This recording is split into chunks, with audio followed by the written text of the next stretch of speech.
going through right now doesn't mean that it's not going to end. I think too often we think about the stresses that we're dealt with right now, and we think that there's no light at the end of the tunnel.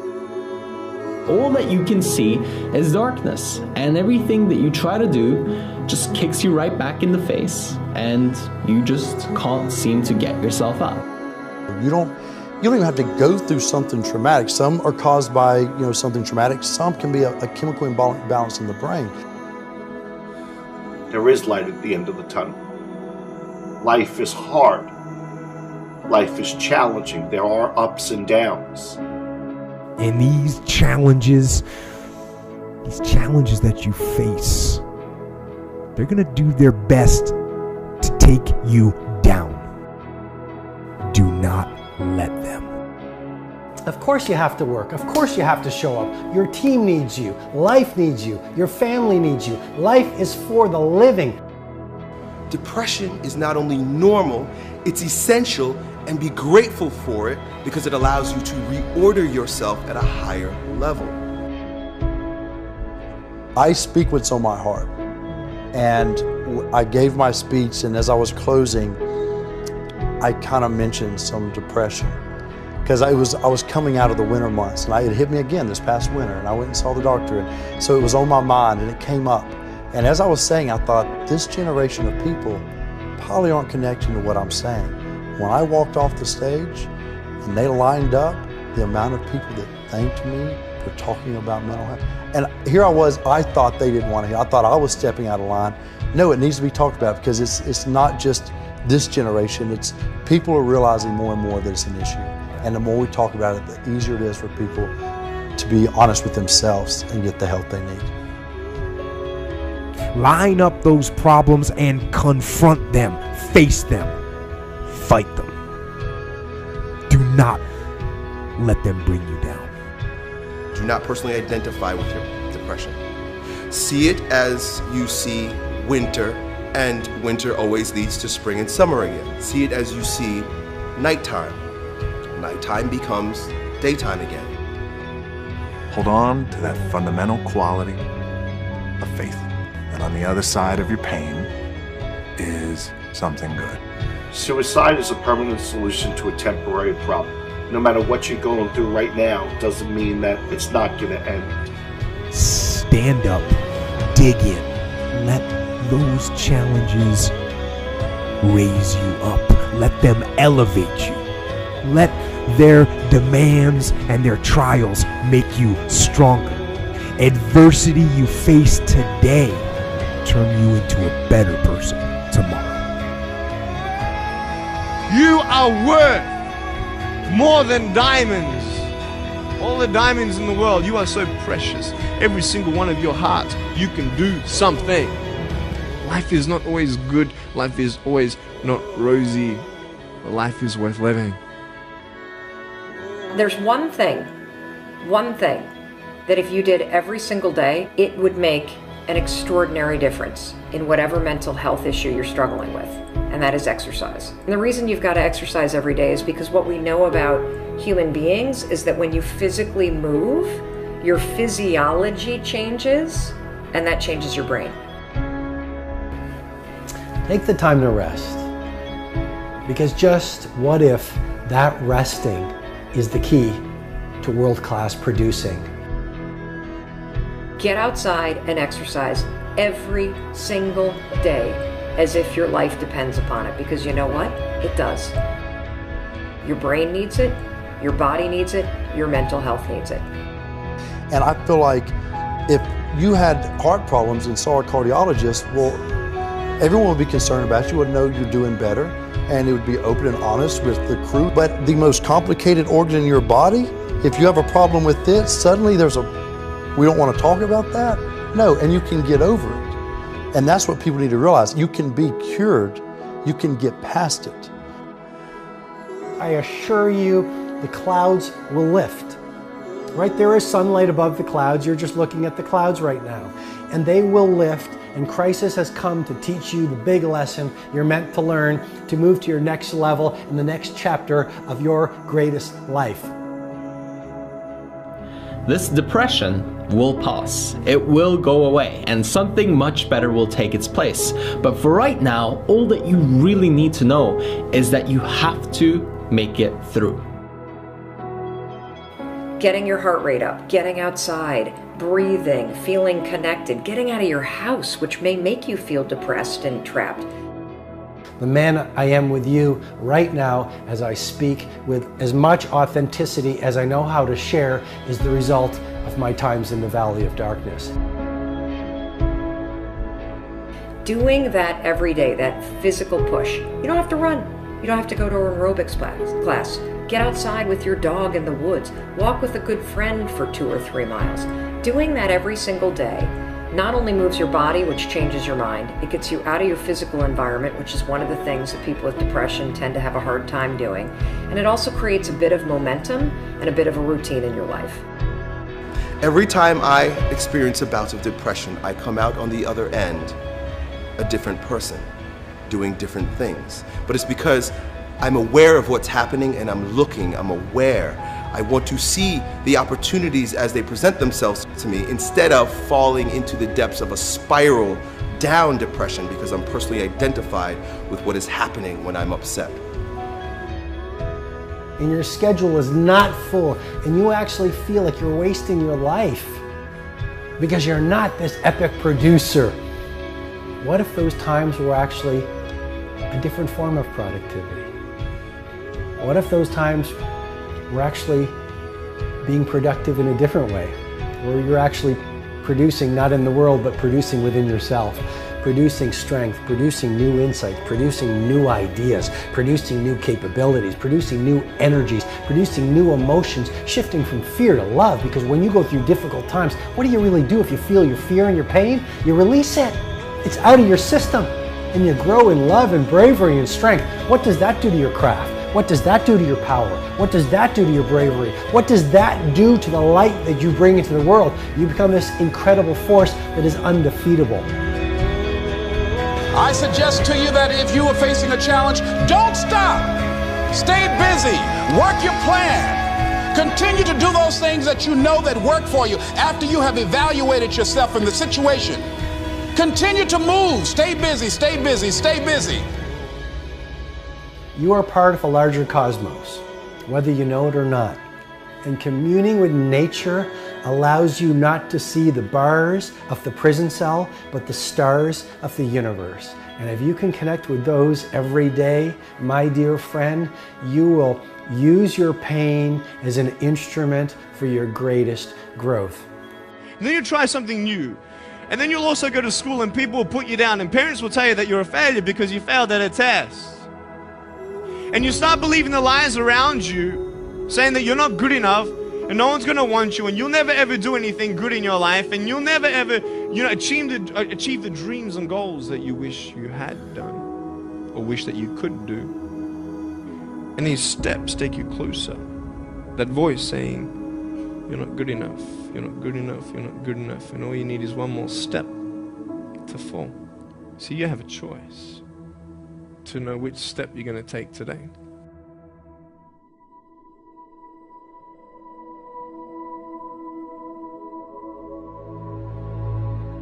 What will sometimes haunt my dreams still is just like a general feeling of morose anxiety.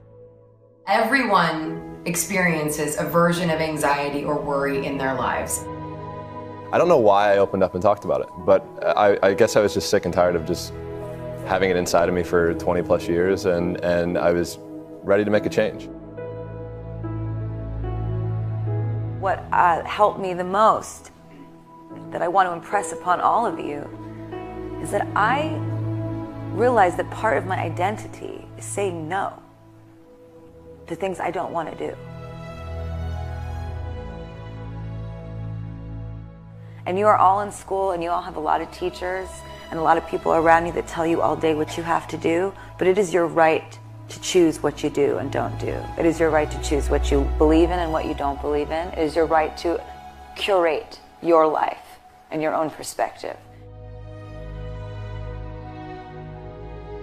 We all go through things. We all go through struggles, right? There's probably everybody in this room that goes through struggles the same exact way, and I think that's what we all have to realize.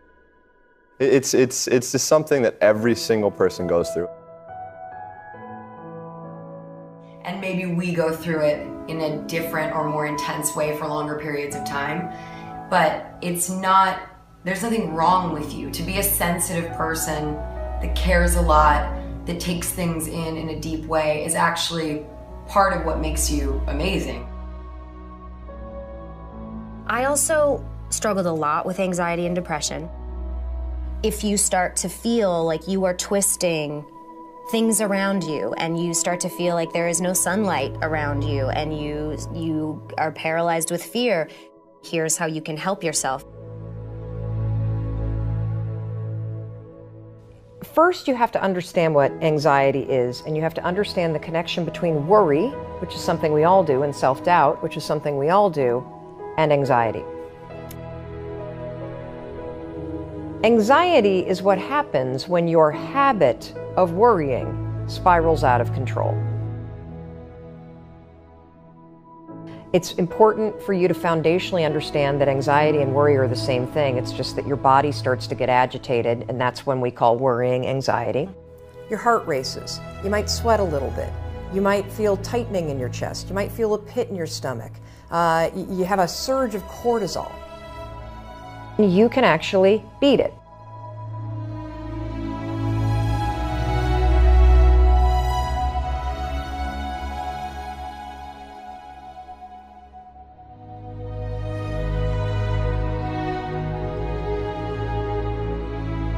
This is how you're going to do it.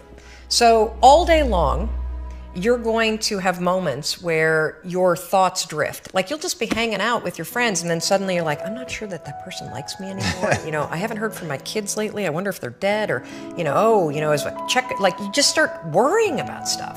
Why? Because it's a habit.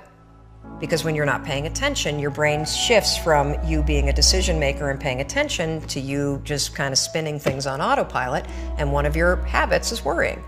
The second you wake up and you notice, holy cow, I'm talking some negative garbage to myself right now. 5, 4, 3, 2, 1. You've just shifted the part of the brain.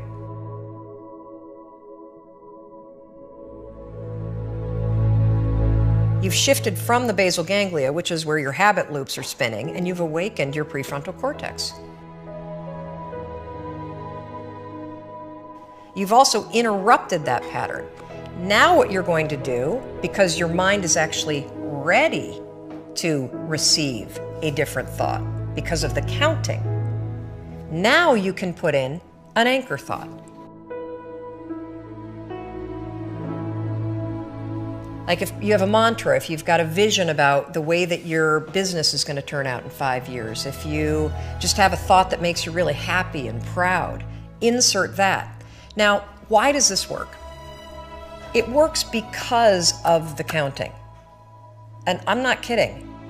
We know, based on research, that positive thinking alone, not effective. In some instances, trying to force yourself to think positive can actually make the worries worse. Why? Well, the reason why is because it's really hard to just change the channel.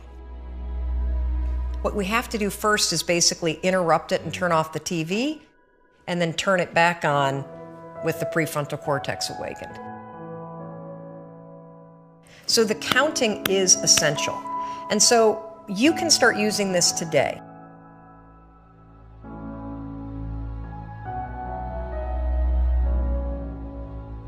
And the problem that I have with anxiety is the physiological side of it. I got shallow breathing, rapid heart rate, and most terrifyingly, the blood is actually leaving the prefrontal cortex. And so you're getting into a position where your higher level cognition is actually being shut down because it doesn't have blood flow. And then I began to visualize that what I was trying to do was get myself into a calm state where the blood could actually go back to the places that I needed it, so that my higher level ability to reason would kick back in. The first thing that I started to do to be able to consciously control that was meditate. In meditating, what you're learning to do at least for me, and I don't consider myself a meditation expert by any means, but this was one of the huge wins for me in meditating, was learning to breathe from my diaphragm. Even one breath from my diaphragm had a really big impact. Breathing from your diaphragm instead of from your chest, right? So most people breathe like this, and it's all in your upper chest. You're not getting a very deep breath. So in meditating and learning to breathe from your diaphragm and learning to consciously calm yourself down, meaning you're lowering your heart rate, you're breathing much more deeply from the diaphragm, getting the blood reallocated to the parts of the brain that are actually useful. That meditating was my first step into that.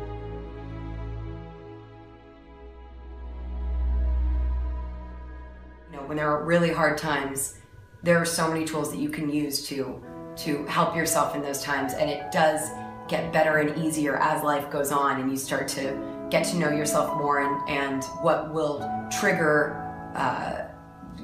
certain instances of anxiety and where you feel comfortable and safe. So I would just say, don't ever feel like you're a weirdo for it, because we're all weirdos.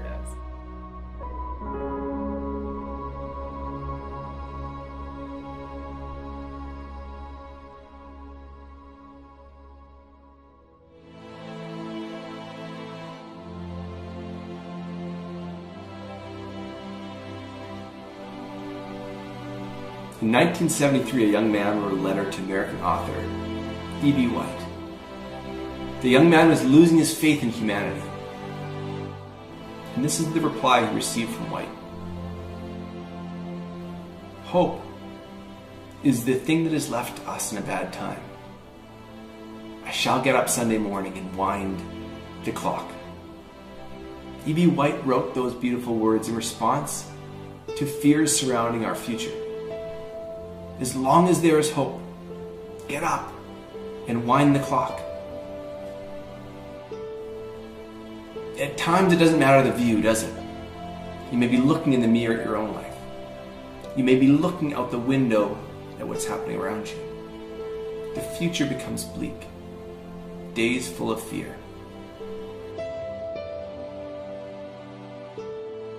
It's when darkness forms, clouds roll in and life gets heavy. Sometimes we feel it together. Sometimes we feel it alone. Those times surrounded by sadness. And in those moments, what are we to do? For there is but one sensible response, isn't there? We wake up and we make tomorrow better than today. We get up, we rise, we wind the clock. And we are to do it with our heads held high so that we can be the first ones to see the sun as it starts to poke through. You know, if you're down and you can see a reason why you should be down, then that brings with it a certain clarity. But if there's no reason, you tend to think, well, why on earth am I feeling like this? I don't understand. If you're like me, you're feeling it lately. We're in a moment when the clouds have covered some of the light. The way forward may seem to be slipping from view. The path of progress, which has been so hardly fought for, can feel like it's fading. Perhaps it was the path you were declaring for yourself, and now it's changing. It's shifting. Gone. And hope is the thing that has left us in a bad time. But hope is not the final fragile string. Hope is the start. Hope has a strength. It means something new is coming. Because it always does. Clouds break. The sun shines. In fact, it's never stopped.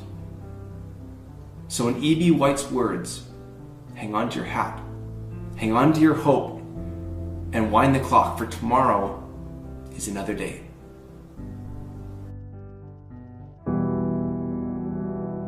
I want you to know that no matter where you are in life, no matter how low you have sunk, no matter how bleak your situation, this is not the end. This is not the end of your story. This is not the final chapter of your life. I know it may be hard right now, But if you just hang in there, stick it out, stay with me for a little while, you will find that this tough moment will pass. And if you are committed to using this pain, using it to build your character, finding a greater meaning for the pain, you will find that in time, you can turn your life around and help others going through the same struggles.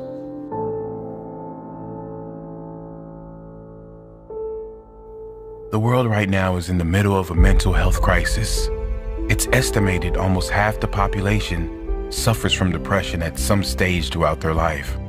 Rather than join the queue, it's important we learn why we get down and then how we can change it. Because believe it or not, we create our own negative feelings, and we can also ensure that we turn our lives around and be a positive change for others. The reason anyone gets depressed always comes down to the consistent thoughts we think and the consistent beliefs we hold. Let me say that again. The reason anyone gets depressed always comes down to the consistent thoughts we think and the consistent beliefs we hold. The point here is that anyone that is depressed is so because there is an external factor that didn't materialize in their life. They have lost something outside of their control or don't have something that is out of their control. In school, we are taught how to get a job, but no one teaches us how to live in a state of happiness. No one teaches us how important our conscious and unconscious thoughts and associations are. Is our happiness not worth more than a job? Yes, it is. And before you say happiness won't pay my bills, happiness will pay your bills. When you realize you will be 10 times more energized, focused, and take positive action in your life, when you first choose to develop yourself as a priority and then get to the stuff of the world. I've seen some people who many would consider to have it all in their life because they thought they were not good enough. A thought, a belief within them told them they were not worthy. These people that many were jealous of, many envious of, were not good enough.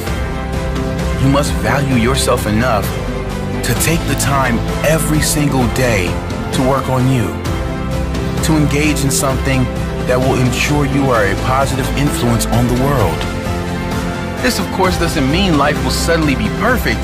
The same life challenges will show up, but if your mind is strong, if your mind is at peace, your reaction to the challenging times will be very different. Your reaction will be, how can I make this work? Not why is this happening to me? And then others will look to you, not with pity, but with hope. Because your strength will become their hope, their strength. You really can be that powerful. You can ditch the victim story. You can leave the pain behind and focus on how you will react next. How you will react positively. Read all you can read to get your mind in a positive place. Take steps to ensure you will be in a better position next time. Whatever pain you are suffering from, how you can ensure it won't show again. Take little steps and soon you will be at the top of the staircase. Don't give up. You are worthy. You are more than worthy. You deserve to experience how great life can be, and you owe it to the world to be that positive change for others, to inspire others who will look to you and say, he did it, she did it, and I can do it too.